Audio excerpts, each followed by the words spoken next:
Blood. On every wall, on every surface. Splattered across the floor. Too much. Too much for one person. And yet... The Red God wakes. It was written across the ceiling in dripping vitae. Diona stared up at it. Blood swelled, overcoming surface tension and smearing the final letter. It trailed off like an ellipsis, splattering against the floor. Found him, Septimus called. He's dead. Diona tore her eyes away from the ceiling. The coppery stench collected at the back of her throat. She wanted to gag. Holy Emperor, she heard Malia mutter. Diona found them in the office. The acolytes formed a small semicircle around the desk. She pushed past Orla to get closer. Her hands flew up in the sign of the Holy Aquila. Blood. Splattered across data slates. Dripping from the desk. Slopping from the ceiling and splashed across the floor. Let's not panic, Septimus said. Sitting at the desk was the brutally murdered corpse of Inquisitor Hydrus Bloch. He had been partly eviscerated. Internal organs slid from the gaping holes in his body. Diona could smell his exposed intestines and ruptured stomach. Someone, or something, had stabbed the Inquisitor again and again and again, puncturing his aged body in a savage, unrelenting frenzy, attacking him like a wild beast. Butcher knife, Septimus said. He squatted by the chair, examining Bloch's myriad injuries with a small optiglass. The adept reached out with tweezers. He wrinkled his nose as he separated one loose fold of skin from another. Mono-bladed. Septimus, Diona said. We can process our feelings later, sister. We have a job to do. where is head? Orla asked. The feral world brute shifted from foot to foot. Her hands twitched in the shape of superstition wards. Try and find it, Septimus replied. Whoever had killed the Inquisitor had sawed off his head. Imprecise carving cuts had made a grisly mess. Loose neck skin collapsed over snapped bone and mangled trachea. it might not be him. Malia offered. The arbitrator's face was grim, almost expressionless, but Diona saw the terror shining brightly in his eyes. She placed a hand on his shoulder. Malia's mouth twitched. He patted her hand with his own. It's him. Find the head. It won't be here. Malia said. His voice fell into a professional rhythm. It was removed post-mortem. Now a perp wanted a trophy. Septimus tutted. It's incumbent upon us to look, at least. Diona nodded. He's right. Do as he says. She knelt beside the Inquisitor's corpse, reaching for her prayer beads maglocked to her waist. You should help them search, Septimus said. He was methodically examining each wound. It would take him some time. Don't be impious, Septimus. He was an Inquisitor, sister. He hardly needs your prayers to reach the Emperor's side. Once again, the adept had a point, but Diona ignored him nonetheless.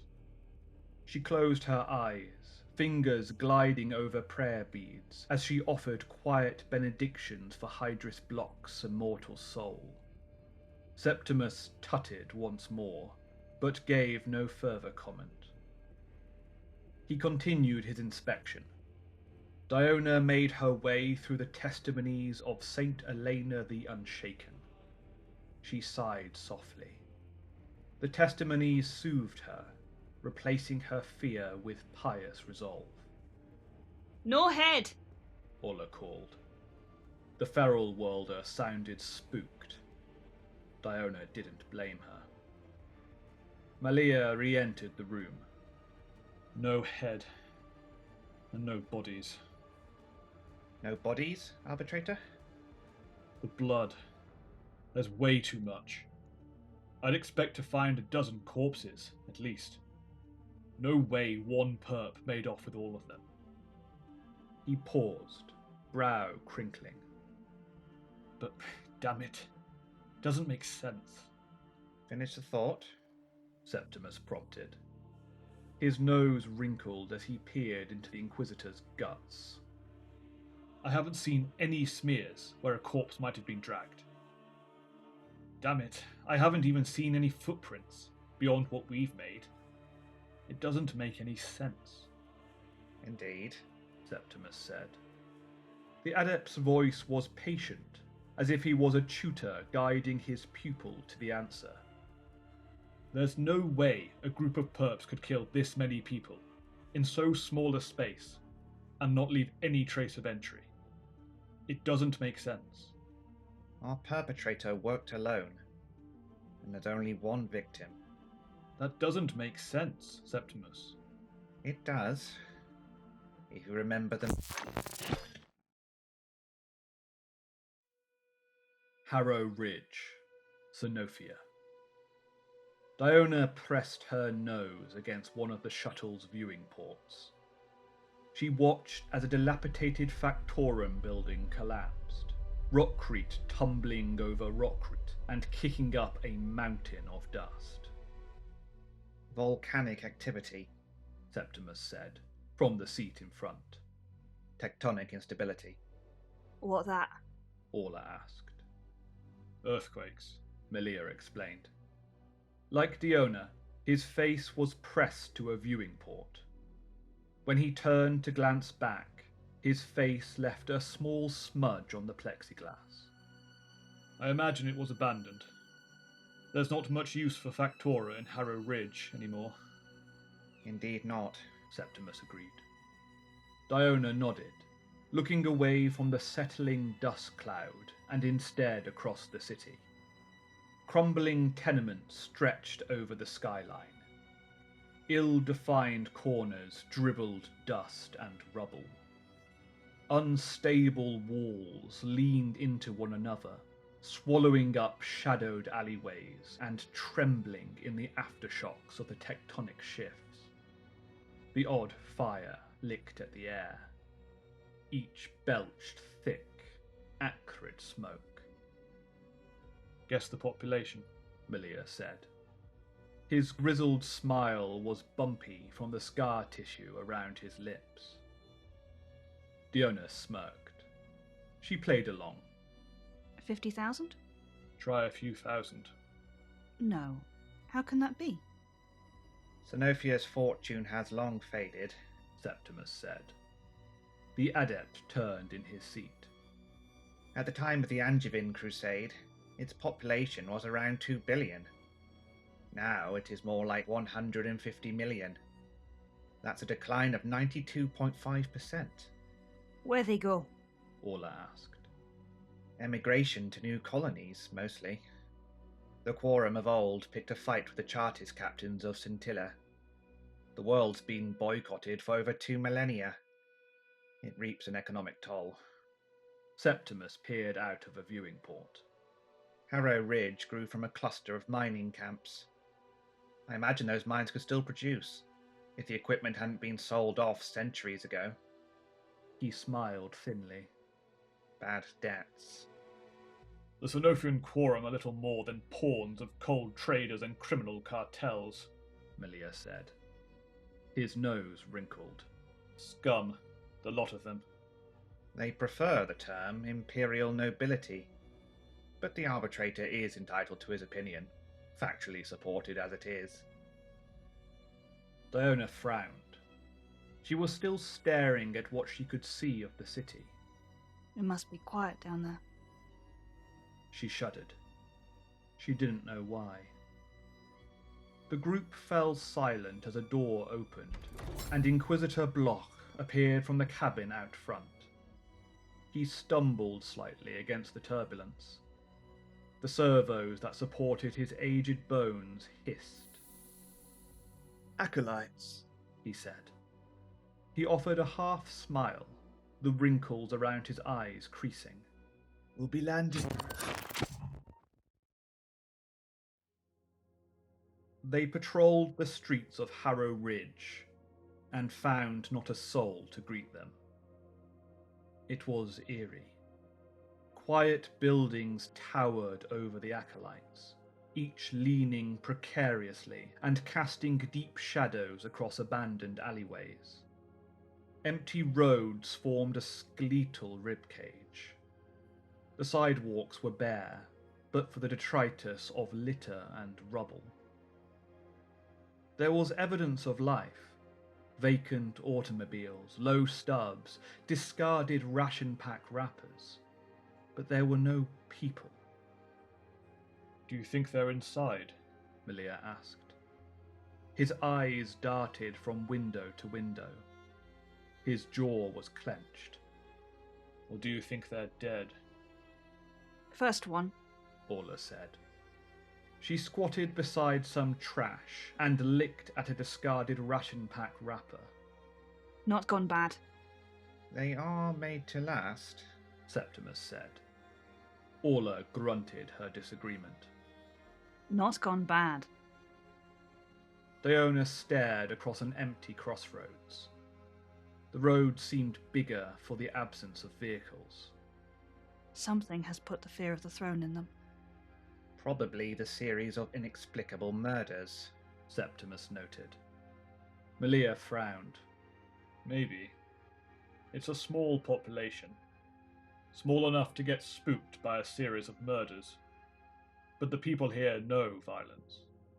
The Undertow runs this place. It's a different kind of violence. Septimus nodded in agreement.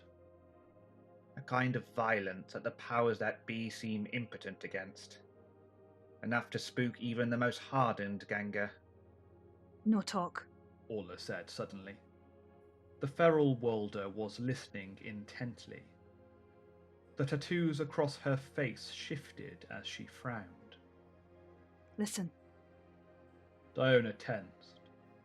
She glanced to Septimus. The adept scowled. Dusk nonsense, He mouthed. Still, they fell quiet. Diona listened. She could hear nothing beyond the rattle of the wind down dusty streets. Instinctively, she made the sign of the Aquila. She met Orla's gaze. The feral Walder nodded at her, as if her holy gesture was proof of something. Badness. This way. Reluctantly, the other acolytes followed her down a side street. Malia already had his hand cannon out. Diona took that as her cue and drew her mace. Its flanged head was inscribed with prayers of the Order's propulsor, the tiny grooves filled with blessed silver. Purity seals crowded its hilt. The crinkle of paper against her gloves filled Diona with a newfound confidence. Sometimes, though, confidence was not enough. She also drew her hand flamer. The side street led them to an underground metro station. Diona shivered. There was no one there. The absence felt palpable. This was a place that should have been bustling. Shadowed steps led down to a ticketing chamber. Rows of turnstiles gathered dust. Damn lights, Malia muttered. Diona silently agreed. The emptiness felt incongruous against the steady buzz of the chamber's artificial lumen. No obvious disaster had emptied the place out. Everything was working properly. Everything was normal. It was just that there was no one there. Orla hopped the turnstile. Her red hair bounced against her shoulders. This way. Where are you taking us? Badness this way. Not feel it, bookman. She disappeared over the lip of a set of stairs.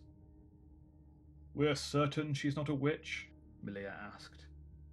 He clambered over the turnstile, pulling a face as his armour caught on a metal rod. She's being tested, Septimus said. The adept wandered to a ticketing booth, reaching for a handful of access chips. He passed one to Diona, using another to operate the turnstile without need of acrobatics. She's no witch, but everyone knows that the world of dusk is cursed. They see too much. Diona agreed, following through. Stop talk! Orla called back. The feral worlder had moved on ahead, blessedly beyond earshot of her fellow acolytes. Follow! They jogged to catch up. Orla was halfway down a long staircase, half hunched like a cat on the prowl. The other acolytes used the escalator that churned alongside it. Diona's eyes flitted across the propaganda posters, forming a choppy diagonal line along the wall. "We are all sinners," one poster read. The symbol of the Aquila was prominent beneath. "Confess today." What do you make of this? Mass shriving, Septimus replied. It's atypical for Sinofia. A response to the killings, perhaps? It's desperate, is what it is, Malia said. The arbitrator's mouth was set in a frown. A bloody wide net for a single fish. I always forget that you come from an ocean world. I always picture arbitrators in a hive. Oh yes, we're everywhere. Even on Spectorus. Spectorus is an interesting case, Septimus said. Its fish were completely unharvestable until the invention of the coral paste. We have Genitor Radol to thank for that, of course. Coral paste. I hope I never see the bloody stuff ever again. Oh? Why? The arbitrator rolled his eyes. Highly regulated substance. Used by poachers to steal from the tithe. Indirectly, perhaps. The fish belongs to the Emperor and his Imperium. Anyone who poaches is stealing from the tithe. The life cycle of most fish is rather short. It does little harm to poach what the Imperium has no chance of harvesting. You're wrong. It's all in balance. The janitors determine the maximum seasonal yield. Poaching subverts their holy efforts and plays footsie with environmental collapse. We're talking about the apocalypse, Adept. Trillions dead for the lack of food. Worse yet, it subverts the tithe. Septimus's eyes creased. Well, one must... They reached the end of the escalator. Alas. We'll have to discuss this later.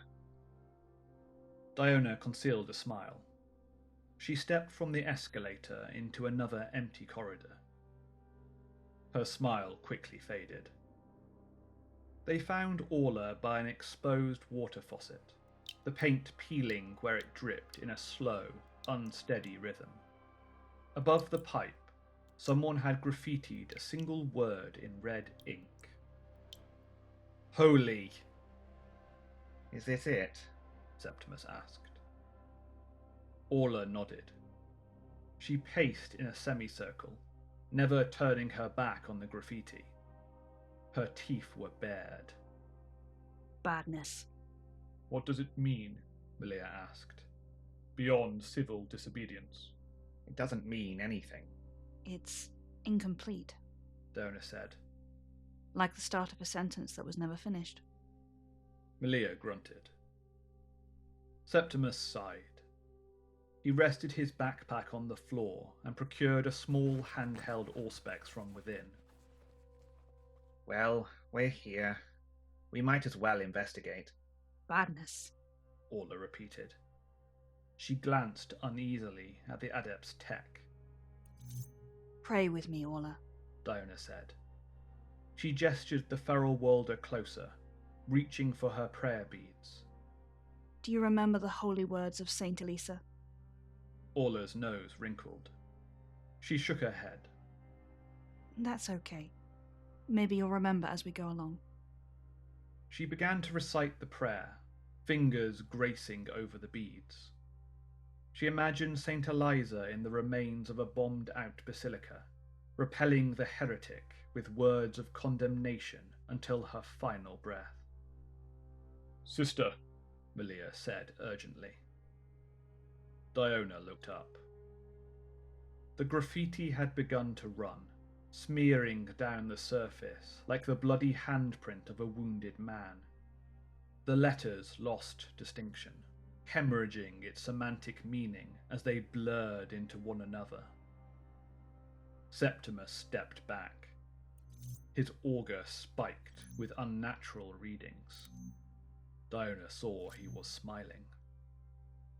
Warp-tainted radiations. We've come to the right...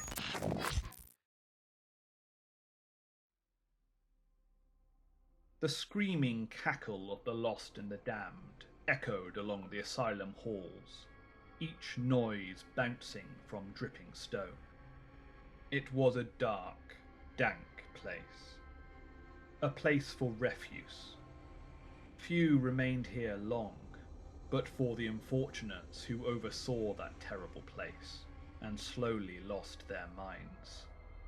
The rest were temporary inhabitants of that liminal space between life and the gallows. A liminal space of darkness, of deprivation and pain, of lost souls, screaming to no one in the gloom. Diona ran her fingers over her prayer beads. Her eyes were wide. Her pupils were expanded, as if trying to drink in the meagre light of guttering candles and half-extinguished glow globes. Her nose flared to the stink of sweat and excrement and rot. A faint, inexplicable breeze fluttered across her robes, bringing with it the foul smell and a soft, sinister chill. She was not armed, though she was surrounded by those who were.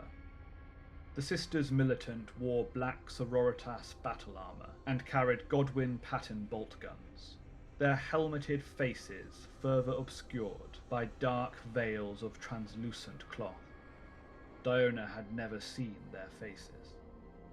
Their voices were flat effect, devoid of emotion but for the fringe trace of creeping madness. One day, they would join the residents in the cells, until they were offered to the Repentia, and their troubles were swept away by blessed martyrdom. Diona shivered. If her sisters noticed, they made no comment upon it. The Red God wakes. The Red God wakes. The Red God wakes. They had brought her to the cell of Sub-Prefect Boaz Chaim, a recent addition to the asylums of the Order's propulsor. Diona hid her shock. The pic she had of Boaz Chaim barely resembled the filthy wretch in the cage before her. Tidy, short-cropped hair had grown lank and greasy, clinging to his pale face like thorns stuck in skin. He was larger than in the Pict, more imposing, more muscular, but much of that strength had since gone to waste. Skin flagged from bone. His nails were long and encrusted with black dirt. His naked body was covered in scars, recent bruises, and human waste. This is Boaz Chaim? She asked, just to be sure. One of the Sisters Militant nodded. Chaim's head snapped upwards at the sound of his name. He fixed Diona with wide eyes. A rotten grin stretched pallid lips. Open the door. Any door, and you might find yourself there. Open a door. Any door. He jumped to his feet, slamming his full weight against the bars. Diona flinched. She immediately regretted it. The Red God wakes. The Red God wakes. The Red God wakes. Open a door. Any door, and you might find yourself there. Open a door. Any door. Boaz Chain. Chain giggled. Where it's nothing but the stink of old blood. The madness of Mono Red. The endless background noise of dripping blood. And approximately 800 million square miles of randomly segmented empty rooms to be trapped in. He pressed his face against the bars. It was as if he was trying to squeeze his head through the gap. His eyes bugged. Throne save you if you hear something wandering around nearby. Because it sure as hell has heard you. Open a door. Any door. What is that place called? She already knew the answer, but she needed him to say it. Chain grinned. The murder. What do we do now? Malia asked. They had covered Inquisitor Bloch with a bed linen. The sheets were already soaked with blood, clinging to the contours of his decapitated corpse. They had not found his head. They had not found anything, but for a few personal effects and the copious quantities of wall-splattered blood. Septimus breathed through his teeth. Let's not panic. No one's panicking, Septimus. But we need a plan. We continue. We need to call this in. No. Yes, we need to call this in. Septimus, you need to tell me. Who do we call? Diona left the two men to their argument, sickened by the stench of blood and the Inquisitor's grisly remains. Her boots squelched.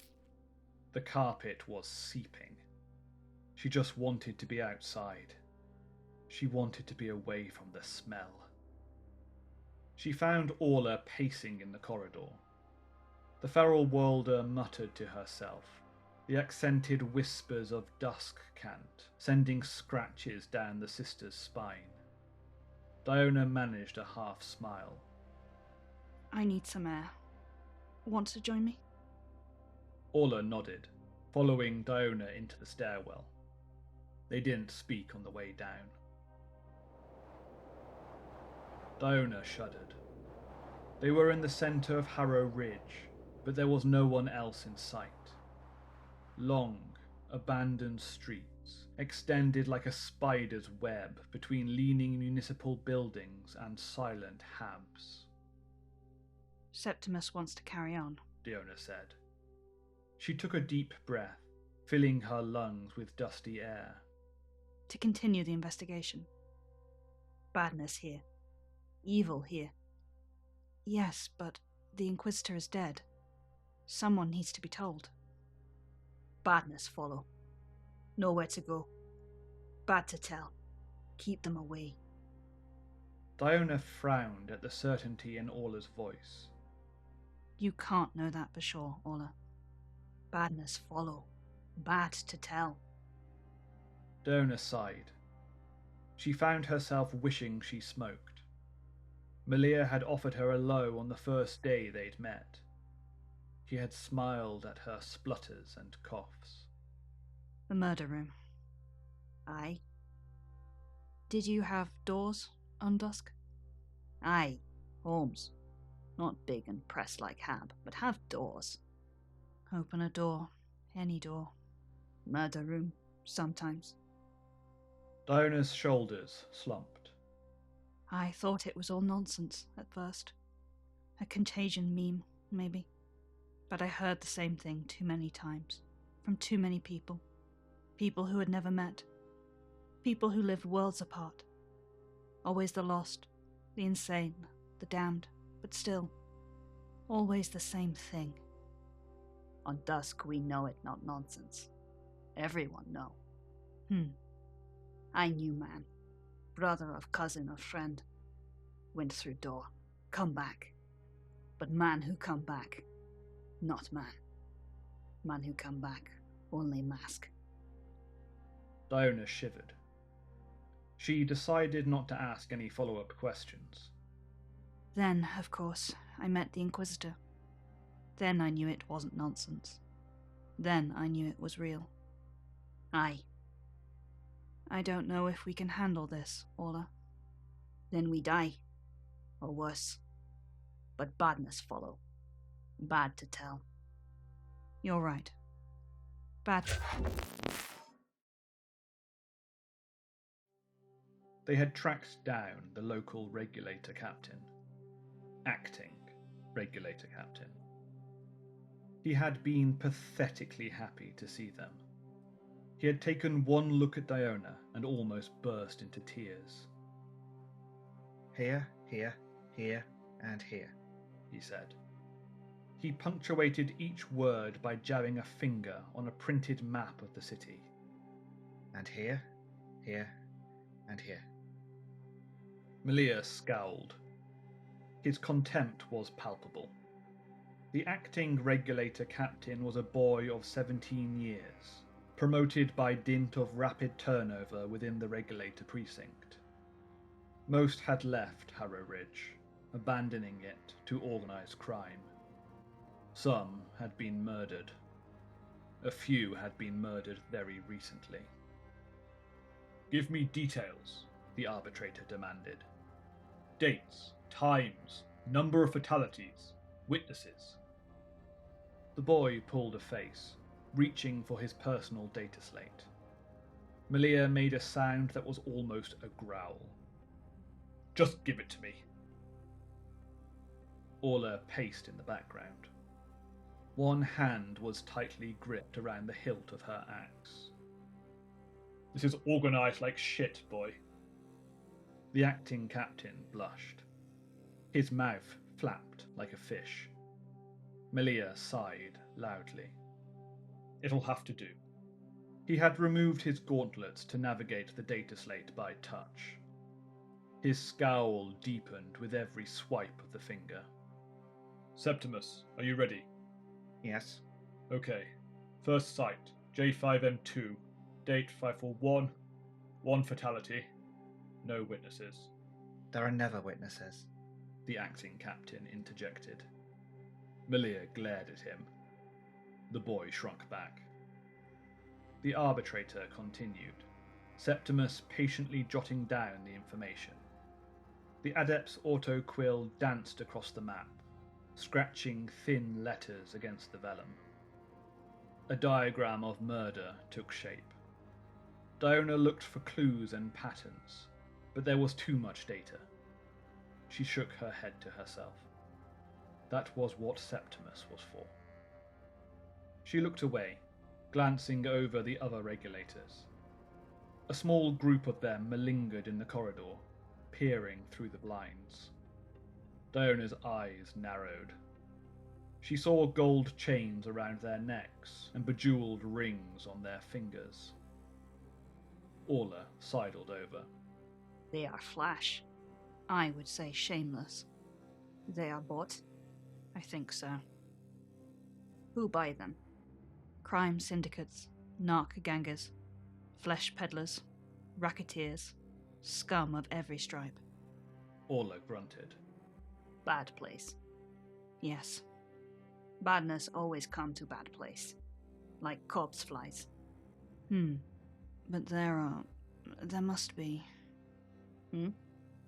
Diona smiled sadly. I was going to say innocence. Bands? That's right. If no one else. Diona glanced back to Malia and Septimus. The two men were still at work, busy annotating their map with a seemingly endless torrent of murders. The regulator captain caught her gaze. He sidled over. Diona's mouth twitched in anticipatory exasperation. Sister? Captain, thank you for all your help. No problem. The young man hesitated. You know, it's not like we've done nothing. I know. We cracked down, rounded up the malcontents and the twists, implemented mass striving. We turned a blind eye as folk took care of any likely sort. And we called for backup. You did all you could. We're not the Adepta. This is a small town. I know they call it a city, but I just about know everyone here, sister. By face, at least.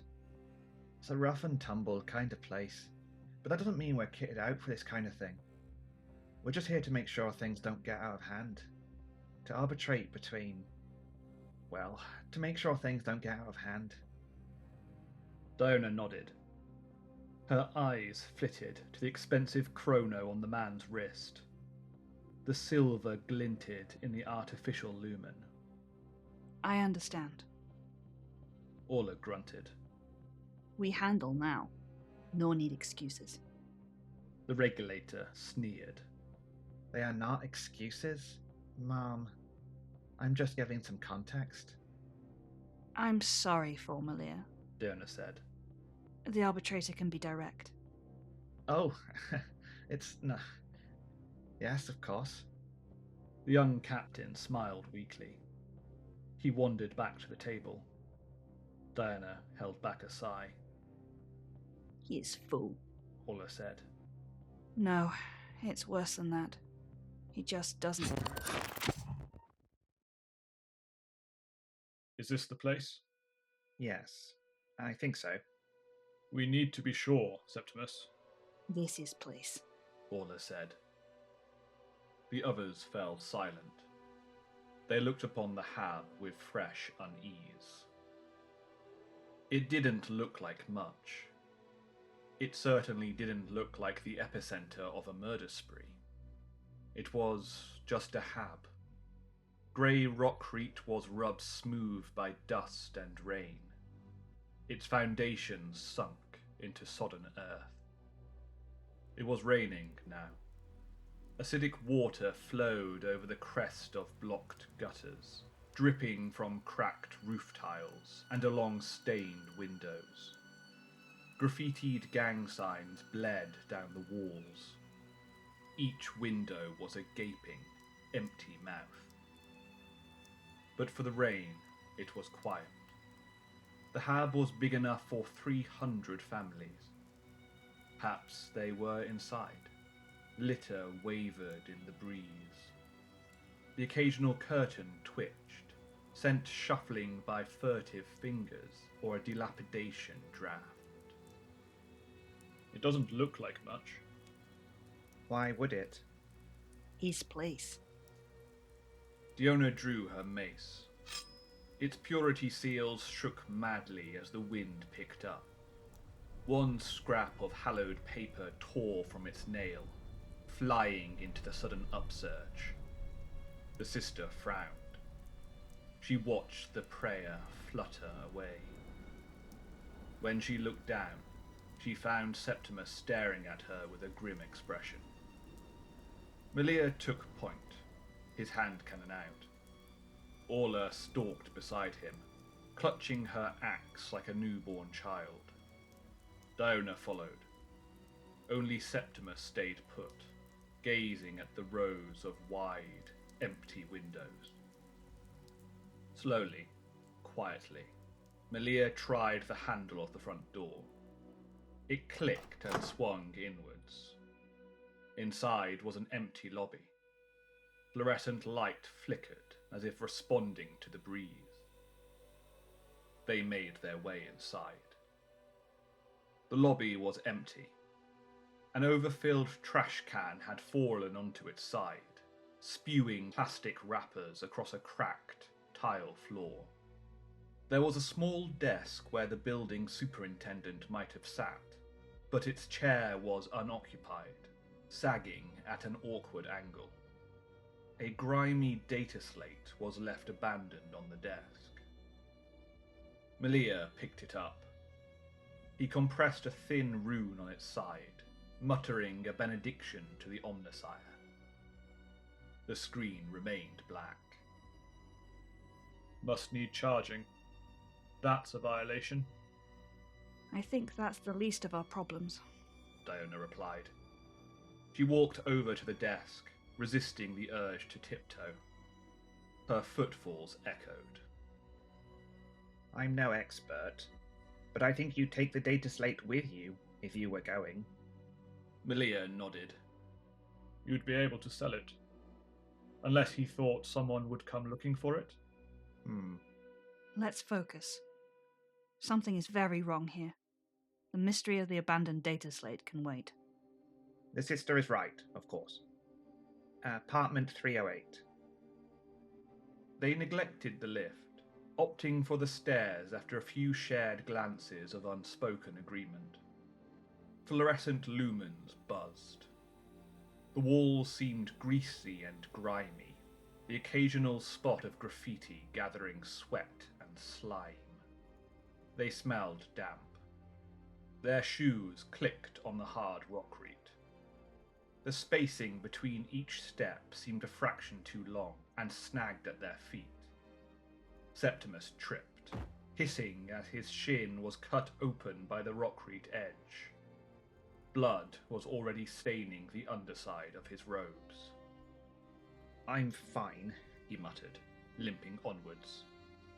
It's nothing. They reached the third floor. Malia took point again, opening the stairwell door into a cramped, dismal hallway. The lumens along the ceiling fizzed, contributing to a pressure headache behind Diona's ears. She smelled copper. They fanned down the hall. The carpet was wet. Their feet squelched. Red graffiti sprawled along the stinking walls, liquid straining to form squalid gutters beneath. It wasn't paint. Diona's eyes scanned the graffiti. They formed a manic scrawl of capitalized letters. Open a door, any door, and you might find yourself there. Diona felt her heart beat wildly in her chest. If you're not careful and you no-clip out of reality in the wrong areas, you'll end up there, where it's nothing but the stink of old blood, the madness of mono red, the endless background noise of dripping gore, and approximately 800 million square miles of randomly segmented empty rooms to be trapped in. This is it, Septimus muttered. He sounded excited. Throne save you if you hear something wandering around nearby, because it sure as hell has heard you. Orla produced a low groan. It reminded Diona of the sound the monastery cat used to make when it was scared and wanted others to stay away. Malia reached door 308. The other doors along the hallway were already open, stained and dripping and partly caved in. The arbitrator glanced over his shoulder to make sure the others were still with him. Diona stepped forward with her hand flamer. She nodded to Malia. The arbitrator's hand closed around the door handle. Open a door. Orla said. Any. Diona panted for breath. Her face was covered in blood. It wasn't from any injury. It was just the build-up of the red mist condensing against her skin, blocking her pores and plastering her with its sweaty, sticky touch. She could no longer smell it. She was beyond smelling it. She was even beyond tasting it, the taint of acrid copper on her tongue. She simply felt it, collecting at the back of her throat, a slow build-up blockage gathering in her trachea. She took cover behind an oversized block of easy clean plastic, wiping wet strands of hair away from her eyes. The block reminded her of a bed. Its proportions fitted the thought somehow, but there was no mattress nor sheets to support the comparison. Blood oozed over its sides. Everything was red, passed through a crimson filter that clung like a haze over every surface and shimmered through every artificial lumen. Diona checked her hand flamer. It was nearly empty. She could hear the promethium sloshing around the canister. She shuddered. She remembered how Orla had burned, the flesh melting off her bones as she screamed and laughed and screamed some more. Diona froze. She heard the sound of someone wandering around nearby. Their steps were heavy. They formed a stilted, shuddering rhythm that didn't belong to any natural gait. She held her breath when she heard Melia's voice. Diona! As quietly as she could, the sister drew her mace. Its flanges were slick with gore, the purity seals illegible with bloody stains. Diona! I know you hear me. Despite her best efforts, the mace's handle scratched along its hilt. Metal scraped against metal. The sound of someone wandering around fell abruptly silent. Because I sure as hell have heard you. Orla, are you okay? The feral Walder spasmed. Her hair was slick across her face, concealing blood-spattered features. She's not okay, Melia said. He lifted his hand cannon. Just wait. A series of blocky, soft play steps led up to where Orla stood. Everything was covered in blood. Blood soaking over the plastic, easy-clean surfaces. Blood straining down the walls. Blood dripping from the low-hang ceiling. Blood seeping into the handrail rope, coiling into every fold. It stunk of old blood, even though it was still wet, even though it was still warm, sending shimmers through the air. The stairway was at the end of a narrow, rectangular hall. There was no other way forward. There were door frames built into the walls, but they were filled in. Everything was caked crimson by layers of blood. She's not okay, Melia repeated, taking aim. Wait. The adept's teeth were already flecked red. His eyes were narrowed. He was observing, studying. Diona ignored him. Orla, talk to me. Orla's spasms worsened. She looked like a rag doll being roughly shaken, her limbs flailing in an epileptic fit. Somehow, she remained standing. Somehow, she still held her axe in one hand. Fascinating, Septimus muttered. Diona screamed when she heard the snap of broken bones. Orla spasmed with such force that her limbs dislocated at their joints. Her forearms bent back on her elbows. Her ankles popped. Her neck made an awful sound like someone breaking a twig, her head lolling to the right. Fuck this, Melia muttered. He opened fire. The hand cannon boomed, putting a bullet into Orla's center mass. Her body shuddered as some unnatural power resisted the momentum of the shot and kept her upright. Melia emptied his mag. Each shot slammed into her torso with lethal force. Skin opened and rippled back, each round ricocheting through ribs and major organs. Blood splattered. Orla had stopped shaking. She stood on her tiptoes, as if held aloft by invisible strings. Malia cursed. He slid out the empty mag and slotted in another. Before he could resume firing, Orla dropped. She fell forwards. She fell badly. Her ruined body, slack and broken, toppled down the stairs. Limbs contorted in a mangled pile. The lip of a step caved in her nose and smashed the teeth from her mouth. Blood flowed from the bullet holes in her chest. Her head snapped at violent angles, the neck a flopping mess of useless tissue. Diona. Orla's eyes were glazed. The pupils were dilated. The whites were bloodshot. Diona. Diona blinked. What? Your flamer. Burn the...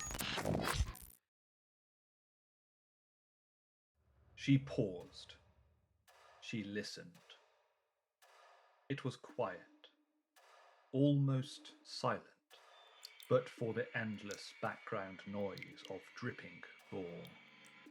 She ran her tongue across her teeth, tasting stale copper. Everything was red. It was like a haze had fallen across her vision. She felt half blind. She felt angry. She was panting. Another noise. It was making it hard to listen. She stopped. She listened. Her fingers tightened around the grip of her mace. Skull fragments and brain tissue were caught upon its flanges. The purity seals had been ripped off, in the violence or by something else. She couldn't remember. She thought about Sub-Prefect Boaz Chaim in the asylum basements of the Order's propulsor.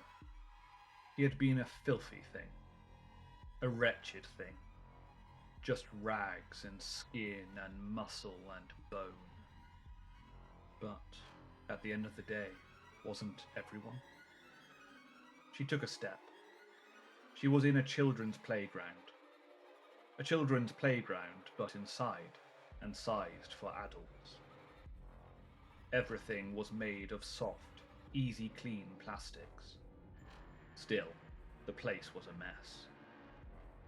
Loose intestines were draped over the frame of the swing set. Blood dripped from the monkey bars. A stream of crimson vitae flowed down the slide, and the splatter had drained along the direction of the roundabout's spin. She wondered if he was hiding behind the roundabout. It was big enough. She glanced to the swing set. It connected to the low ceiling, seeming compressed and squeezed. The walls were crimson red, painted 1,000 times in the same colour, the same stained colour. She froze. She could hear something.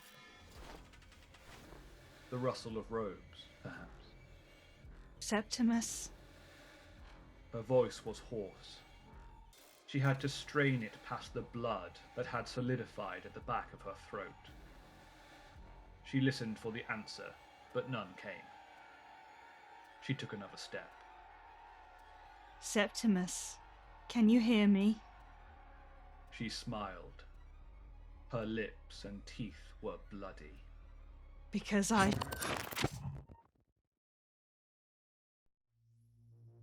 Holy Emperor.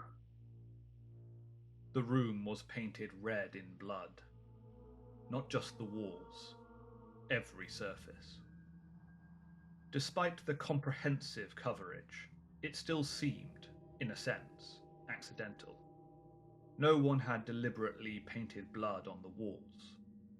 The coats of gore were too uneven, thick in one place, and then thin and tepid in another. The blood had been spilled in the normal way. It was just that there was so much of it. Orla groaned. She was looking behind them. Diona turned. The door to apartment 308 was still open, but the Hab hallway was gone. The bloody corridor was replaced with a small, L-shaped room. The ceiling was low-hang. Everything was painted in a filthy, coppery, stinking red. Diona could hear something dripping in the distance, the slop of blood from a dozen fatal wounds. This is it, isn't it? This is the murder room. I believe so. The adept stepped forward, drawing Diona's eyes back to what had been apartment 308.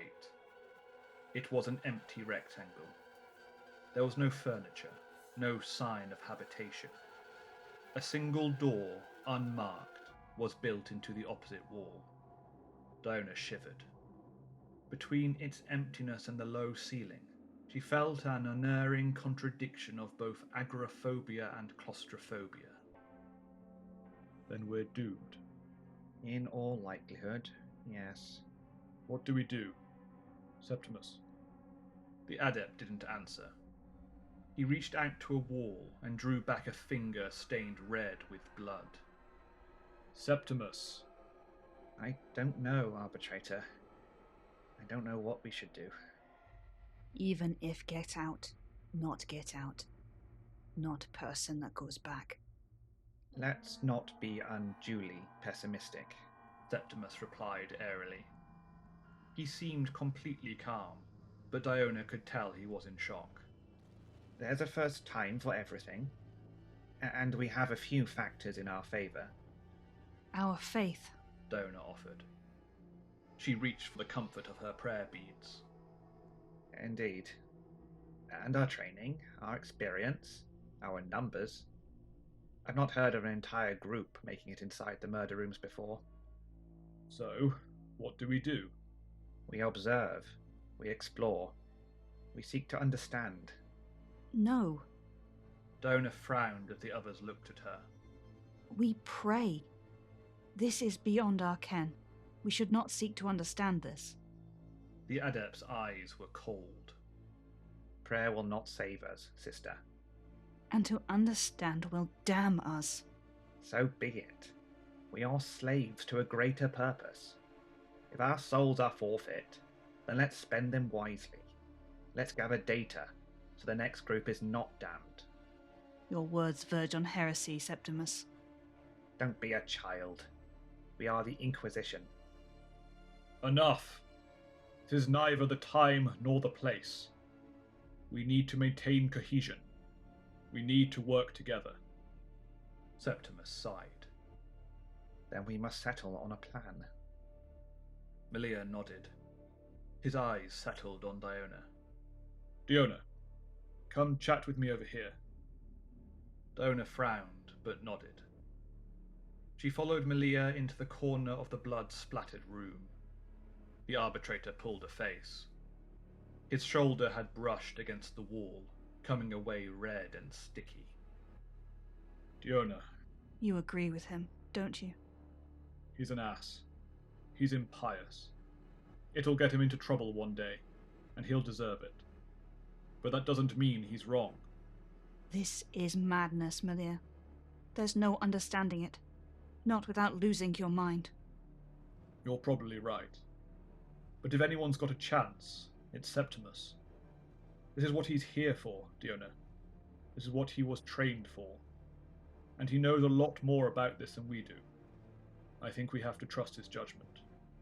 His judgment led us here. Well, that's the job. Faith is the only defense against this, Malia.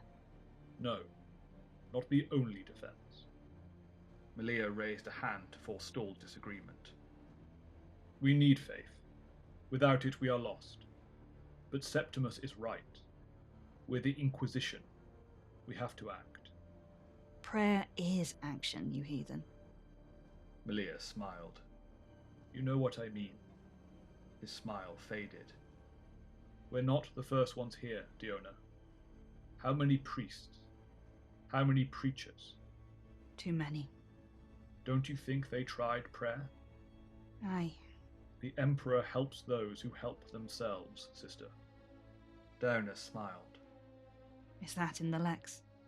Malia grinned. Actually, I heard it from... Is that what I think it is? Diona asked. They walked across a vast square room, the empty space broken only by a redundant pillar of easy clean plastic in the centre. The ceilings were low. Everything was red. Diona could feel the blood against her skin, the miasma of vitae brushing through her hair and stinging at her eyes. The group stopped to look at where she was pointing. It's a door. Above the door. The writing. I can barely see it through this damned fog. Septimus squinted. I think I can make it out. It says exit. Exit? As in, a way out? No. No way out. It is incumbent on us to check, at least. Orla scowled at the adept, but offered no further objection. They made their way over to the marked door. It took them almost 5 minutes. The room was truly massive. Well, it definitely says exit. They all stared at the door. But for the word above it, painted in thick, darker gore over splattered red, it looked like all the others. How long do you think we've been in here? Diona asked. Hard to say. Days. Weeks. Septimus? My chrono stopped working the moment we arrived. Your guess is as good as mine. A long time, though. Maybe this is the exit. None of them moved forwards to open the door. It seems too good to be true. It is. No way out. Yes, Orla, you said. Malia sighed. I suppose I should... Yes. The arbitrator reached towards the door. Diona held her breath. He opened it towards them. Behind it was a solid wall, plastered red. May the Emperor save you. Diona pointed the hand flamer at Orla's corpse and compressed the trigger. A blanket of sticky promethium, set aflame by the sparklight, swaddled the feral welder in its burning embrace. Orla screamed.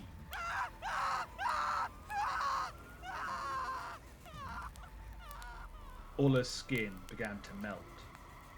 It shimmered in the promethium fumes, and then it became elastic, slipping and sliding out of solidity before collapsing into an acrid slurry. Muscle liquefied into a red dribble, forming a gruesome runoff that snaked around bones that blackened and charred. All the while, the feral welder screamed. And then she started. Malia grinned. His teeth were red. There you are. He raised his hand cannon. Diona drove her shoulder into his midriff. The sound of the hand cannon firing was like an explosion taking place inside the sister's head. For the next second or two, she couldn't hear anything beyond a persistent ringing. But she was alive. The bullet had sailed past her head. Diona felt something in her shoulder dislocate as it connected with solid armor plating. Malia stumbled back. He spat fizzing blood on the ground. Diona ignored the pain. She made an uppercut swing with her mace. Malia swayed back, barely avoiding the flanges that whistled past his chin. He chuckled, but Diona could hear he was angry. She didn't give him a chance to recover his balance. As she struggled to reverse the momentum of her mace, she barged into Malia with her other shoulder, keeping him stumbling as she swept her weapon into the arbitrator's side. She felt the force of her strike disperse across the armor, but Malia grunted, winded if nothing else. Diona readied her mace for another strike, but Malia was faster. He pistol-whipped her to the face. Stars exploded across Diona's vision. She reeled. She swung her mace, but Malia jumped back. The stars dispersed just in time for Diona to see Malia pointing his hand cannon at her chest. He pulled the trigger. The gun clicked empty. Diona's next swing struck Malia to his left cheek, shattering bone and spraying his bloody teeth across crimson floor. He staggered. His mouth hung open, dislocated and ruined. His tongue lolled uselessly over open gums. He pulled the trigger of his hand cannon again. It was as if he didn't quite believe that it was out of ammunition. Diona buried her mace in the side of his head. It made a strange, wet crunch as his skull indented, and the flanges caught on ropes of shredded skin. Malia frowned. The expression didn't look entirely human, his mouth mutilated, the shape of his head grotesque. He dropped. Diona kept swinging, again and again, until his head was little more. They started with the other door in apartment 308. Malia inched forwards, sweat beading down the side of his head.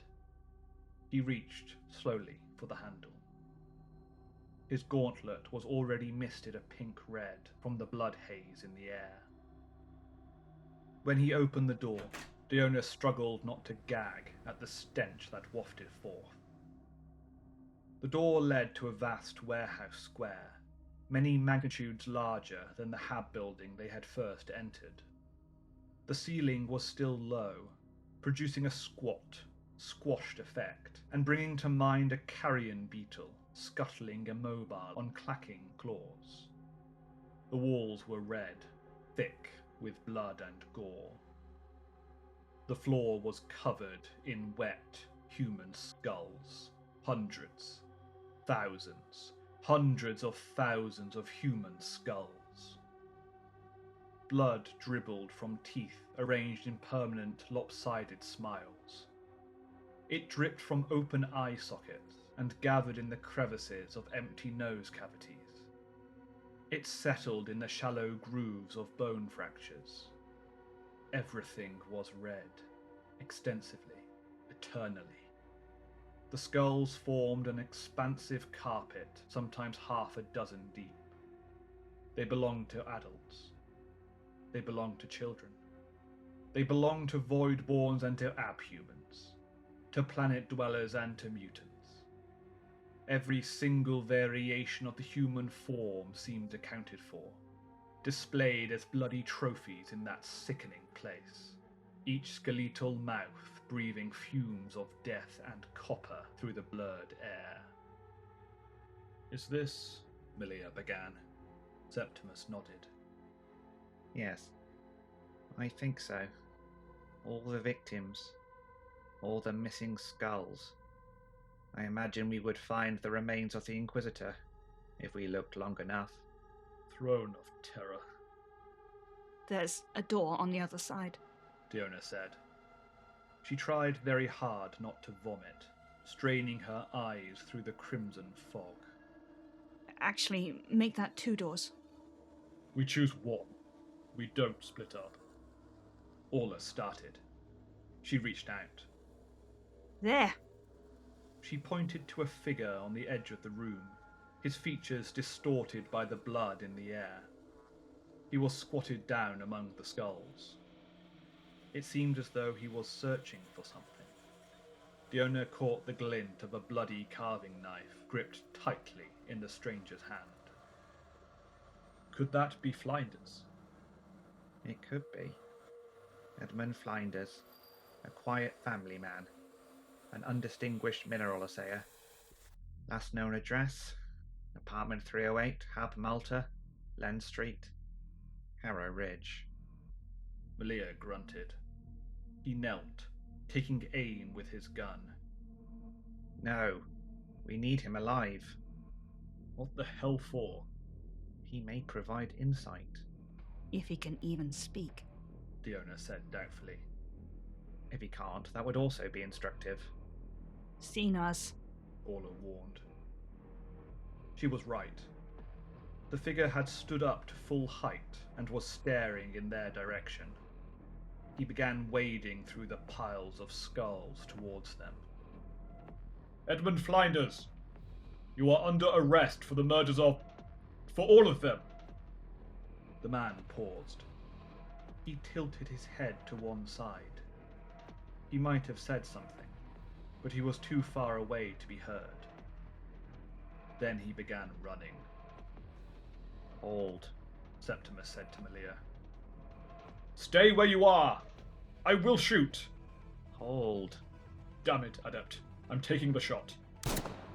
The hand cannon roared. Striking Flinders to the chest, the bullet pitched him to the ground. Skulls shattered and slipped beneath his weight. He scrabbled for purchase, rushing to get back on his feet. He's saying something. I don't care!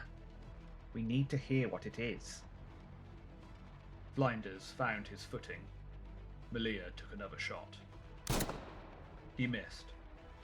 Flinders slipped on a wet piece of bone, accidentally sidestepping the bullet. Malia grunted in displeasure. He steadied his breathing. He adjusted his aim. Bullet, not kill. The feral worlder moved forward, kicking skulls out of her way. Her axe shone in the red lumen. Take head. Damn it! Orla, get out of the way of my shot! Orla ignored him. She met Flinders halfway. Diona drew her mace and gave pursuit. Flinders grinned. He swiped at Orla with the carving knife. It was an inexpert, clumsy strike, impacting with the hilt of her axe. Orla's response was instant and definitive. Batting away the knife with the axe hilt, she rotated her weapon and swept it cleanly through Flinders' neck. His head flew, crashing into a pile of skulls and disappearing beneath blood-wet bone. Malia stood. He frowned. Okay then. Septimus rushed forwards. Did you hear what he said? Orla shifted uncomfortably. Not say. I need to know, Orla. What did he say? I heard him. Diona said. She offered Orla a supportive smile, before turning to Septimus with an altogether sterner expression. He said that the blood...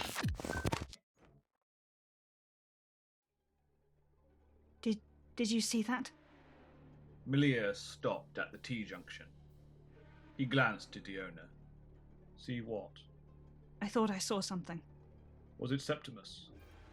Diona swallowed. I don't think so. Where?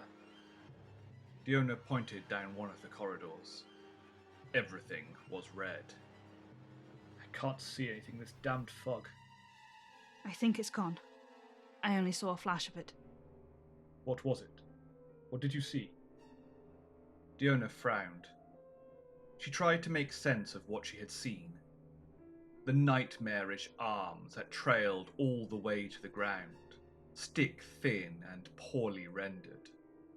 The vague, childish squiggle of a head, fuzzy like red static. The pencil sketch frame of an anthropomorphic body, lazily constructed from inexpert crimson lines. Maybe I'm just seeing things. No. Malia placed a hand on her shoulder. You're not. Diona, tell me what you saw. Before Diona could answer, she heard the noise of something scratching, of scrabbling, ungainly movements, akin to a pencil scraping madly into torn vellum. Her eyes widened. I think we should start running. Septimus stepped out from behind the oversized roundabout. She smiled at the sight of him. The adept's robes were weighed down by blood, dripping foully as he shuffled into view.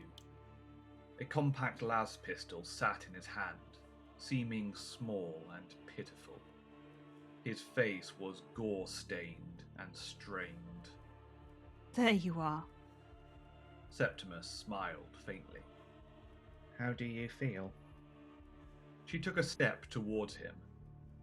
He took a step back. How do you feel? Don't try to run. You're not dressed for it. If I promise that I won't, can we talk first? She grinned. She took another step. This time, Septimus held his ground. Her smile widened. Okay. Who are you? She paused at that. She could feel Septimus scrutinizing her. It stirred a tightness in her chest. Who am I? Yes. Your name. I know who you are. Septimus Golgol. Adept of Inquisitor Hydrus Bloch. Deceased. Why not tell me your name? Do you really think it would make a difference? She narrowed her eyes and examined the adept's face. He looked like a learned man. A weak man, head filled with books. She couldn't remember what kind of things he might have read. Perhaps she had never known the full extent of it. Are you afraid? Afraid of a mere scholar, and in your father's house? She bared her teeth. She took another step forward. This time, the adept took a step back. Now, he looked scared. Then I looked upon evil, and yet remained unafraid. For the Emperor stood beside me, and from his light did the shadow flee. She snarled. She recognized the testimonies of Saint Elena the Unshaken. It made her angry. And when the shadow fled, I gave pursuit, for his will was clear.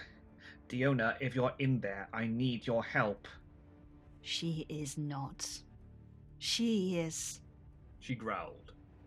A tightness in her chest threatened to burst open her ribcage. A hateful, flickering flame coaxed by the adept's foul words. It formed a ball of rage at the back of her throat, intolerable and pressing.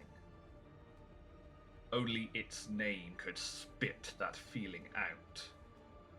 Sack, yes, gas. Septimus's eyes flashed. He began to chat.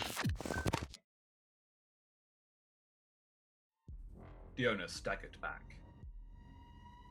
4 fuzzy lines pushed from the distended mess of Melia's mutilated mouth. They seemed poorly drawn and not quite real, but Diona knew they were 2 arms and 2 legs, thrusting from Melia's throat and reaching into the blood fog air. The sister readied her weapon. Badly rendered stick feet and stick hands found purchase against the floor. The limbs unfolded. Diona heard frantic pencil scribbling, scratching along a savage trachea. She whispered a prayer to the god emperor and brought down. And this is the team, Inquisitor Bloch said. Team, say hello to Diona. Diona waved hesitantly to the others. There were only 3 of them. That itself was a surprise. A gruff-looking man in arbitrator carapace, attempting a welcoming smile through scarred lips and around a fat low. A witchy-seeming woman covered in strange tattoos, her darting eyes not entirely meeting Diona's gaze. And then a stereotypical-looking adept, aged before his time and swaddled in scholarly robes, his eyes glinting with an unnerving, smug curiosity. The arbitrator stood first. He offered his hand. I'm Elia.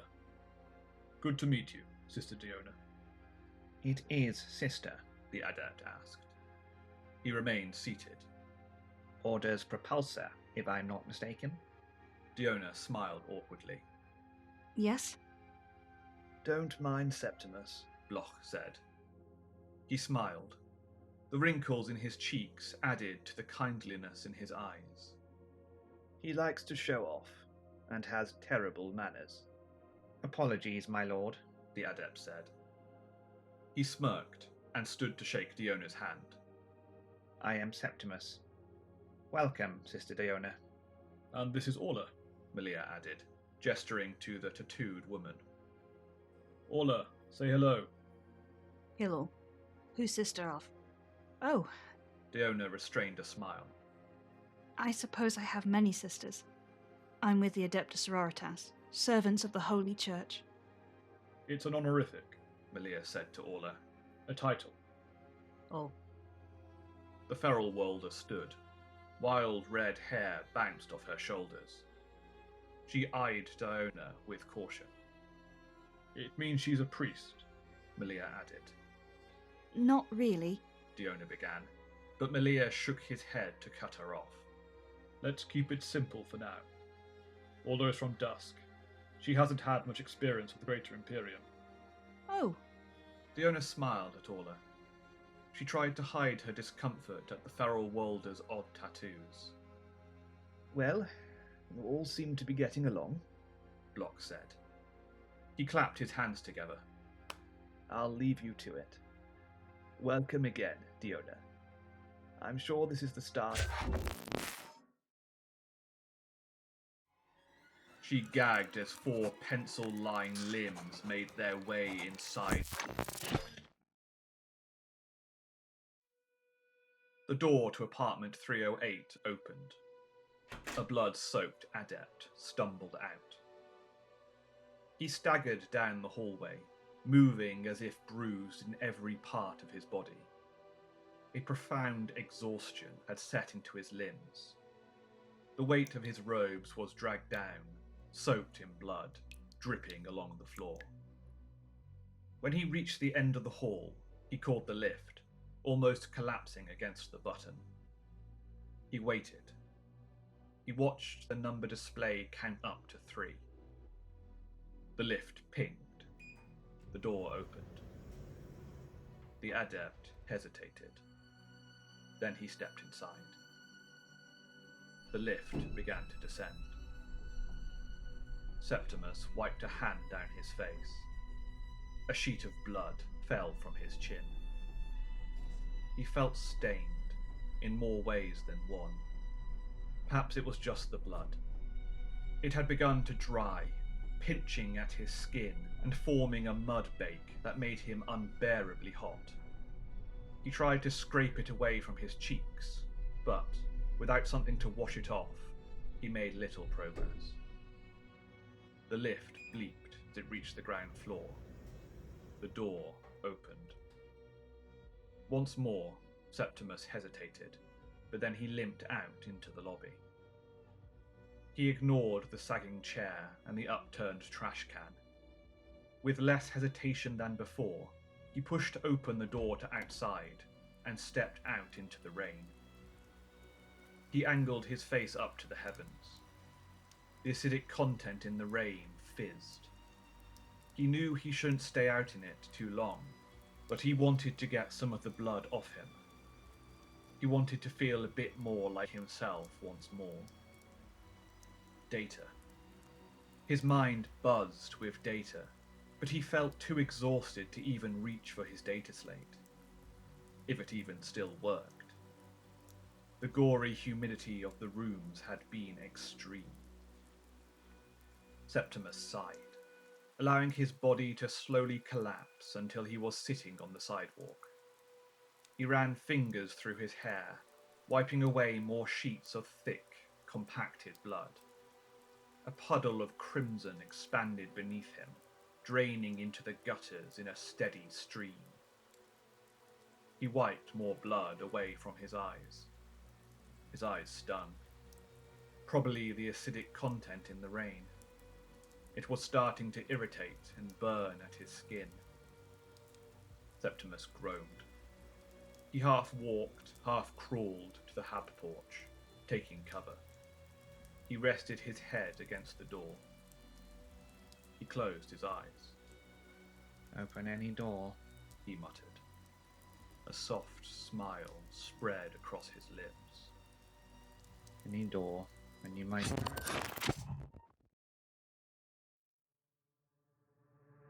Thank you for listening to this video from the Archive Tower. If you enjoyed this story, please like and subscribe to the channel.